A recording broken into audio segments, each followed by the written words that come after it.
எல்லாரும் செல்வம்னா என்ன நினைப்போம்? பணம், சொத்து, புகழ் இதெல்லாம் தானே? ஆனா பாருங்க, 2000 வருஷத்துக்கு முன்னாடியே செல்வத்தோட உண்மையான அர்த்தம் என்னன்னு ஒரு விஷயம் சொல்லப்பட்டிருக்கு.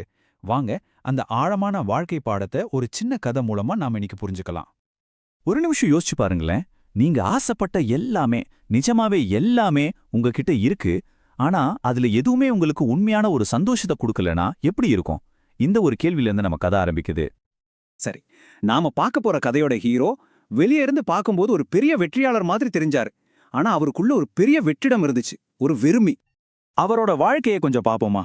சிட்டியோட டாப்ல ஒரு பெரிய பென்ட் ஹவுஸ் வீடு, பார்க்கிங்ல கண்ணை பறிக்கிற மாதிரி ஒரு ஃபாரின் சூப்பர் கார். எந்த ஒரு ஃபங்க்ஷனுக்கு போனாலும் ஃபர்ஸ்ட் ரோ சீட் இவருக்கு தான். சொத்து விஷயத்துக்கு வந்தா மத்தவங்க வயித்தெரிச்சல் படுற அளவுக்கு ஒரு பெரிய போர்ட்ஃபோலியோ. சுருக்கமா சொன்னா இதுதான் வெளி உலகத்துக்கு தெரிஞ்ச அவரோட வாழ்க்கை. ஆனா இந்த ஜகமகமான வெற்றிக்கு பின்னாடி ஒரு சோகம் இருந்துச்சு.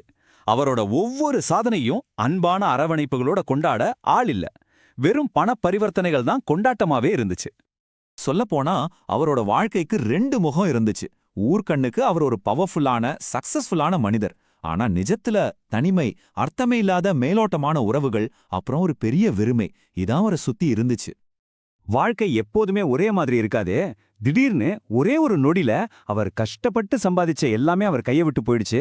அவரோட அந்த வெற்றி சாம்ராஜ்யமே சரிஞ்சு விழுந்துருச்சு. அந்த அதிர்ச்சியிலிருந்து அவர் வெளியே வர்றதுக்குள்ள அவரோட வாழ்க்கை துணை அவர்கிட்ட கேட்ட முதல் கேள்வி இதுதான். அந்த வார்த்தைகள்ல ஒரு சின்ன ஆறுதலோ இல்ல அக்கறையோ இல்லவே இல்ல. முழுக்க முழுக்க சுயநலம் மட்டும்தான் இருந்துச்சு. பாருங்க, வாழ்க்கையில ஒருத்தருக்கு சப்போர்ட் ரொம்ப தேவைப்படுற ஒரு நேரத்துல அவரை சுத்தி இருந்த சொந்தம் பந்தன்னு எல்லாருமே விலகி போயிட்டாங்க. பணத்தால கட்டப்பட்ட உறவுகள் பணம் இல்லாதப்போ அப்படியே காத்துல காணாம போயிடுச்சு. அந்த தனிமையில தான் அவருக்கு ஒரு புது தெளிவு கிடைச்சது.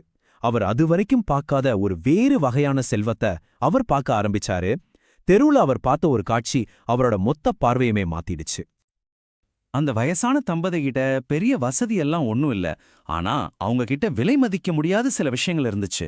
ஒருத்தருக்கு ஒருத்தர் அன்பா பரிமாறிக்கிட்டாங்க, சிரிச்சு பேசிக்கிட்டாங்க, ஆறுதலா கை கோத்துக்கிட்டாங்க. அவங்க முகத்துல தெரிஞ்சது அதுதான் உண்மையான சந்தோஷம்.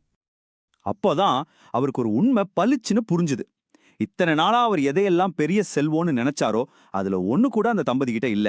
ஆனா ஒரு வாழ்க்கைக்கு உண்மையிலே எது தேவையோ அது எல்லாமே அவங்க கிட்ட இருந்துச்சு. இது அவருக்கு ஒரு பெரிய திறப்பா அமைஞ்சது. அப்போ ஒரு வளமான வாழ்க்கைன்னா என்ன? அதுக்கு ஒரு புது அர்த்தம் கிடைக்குது. உண்மையான வளம்ங்கிறது நம்ம கிட்ட இருக்கிற பொருட்கள்ல இல்ல, நம்ம கூட இருக்கிறவங்களோட நல்ல குணத்துல தான் இருக்கு. இந்த அனுபவம் அவருக்கு ஒரு விஷயத்த ரொம்ப ஆழமா புரிய வச்சது. அது காலத்தால அழியாத ஒரு வாக்கு. மனைமாட்சி இல்லாள்கண் இல்லாயின் வாழ்க்கை எனைமாட்சித்தாயினும் இல். அதாவது சிம்பிளா சொல்லணும்னா, நல்ல குணமுள்ள ஒரு துணை நம்ம வாழ்க்கையில அமையலனா மத்தபடி நம்ம வாழ்க்கையில எவ்வளவு பெரிய விஷயம் இருந்தாலும் சரி, எவ்வளவு சொத்து சுகம் இருந்தாலும் சரி, அது எல்லாமே வீண் தான். அப்போ இதுல இருந்து நாம புரிஞ்சிக்க வேண்டிய முக்கியமான விஷயம் என்னன்னா, ஒரு அர்த்தமுள்ள வாழ்க்கையோட அடித்தளம் நம்ம சேர்த்து வச்சிருக்கிற பொருட்களால கட்டப்படுறது இல்ல.